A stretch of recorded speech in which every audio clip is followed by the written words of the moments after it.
Sur les régimes spéciaux, vous avez retiré hier votre amendement sur les régimes spéciaux. Donc vous aussi, vous faites plaisir à Monsieur Martinez.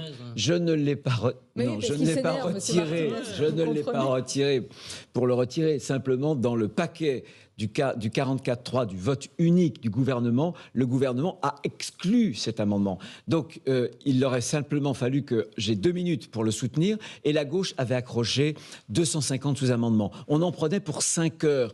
Pouvais-je prendre le risque que le texte ne soit pas voté, alors que je savais parfaitement que cet amendement, le gouvernement n'en voulait pas, que dans la procédure du vote bloqué, on ne pouvait plus le faire passer, on ne pouvait plus le voter au Sénat. Donc c'est encore une fois une attitude de responsabilité qui aurait servi la gauche. Bruno Retailleau, pour le grand public, et d'ailleurs pour nous-mêmes, ça devient compliqué, parce qu'il y a un message politique qui est que vous avez retiré l'amendement et que donc c'est un recul, et là vous dites non, c'est pour des questions... Simple.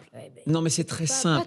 À partir du moment où le gouvernement a déclaré l'application de ce qu'on appelle le vote bloqué, mais qui est le vote unique, le gouvernement retient dans un filet, dans un paquet, les amendements qu'il choisit ou qu'il refuse. Et cet amendement, il l'a mis à part, il l'a exclu, donc il ne pouvait plus être voté. Donc vous avez été si je l'avais gardé, de battre en retraite, si je l'avais gardé, alors là, je n'ai pas battu en retraite. Simplement, si je l'avais gardé, 1, la certitude qu'il ne puisse plus être voté, et 2, la certitude qu'on en prenne pour 5 heures de débat en plus, puisque la gauche avait accroché à mon amendement 250 sous-amendements. C'est un esprit de responsabilité qui a guidé mon choix, mais j'y reviendrai.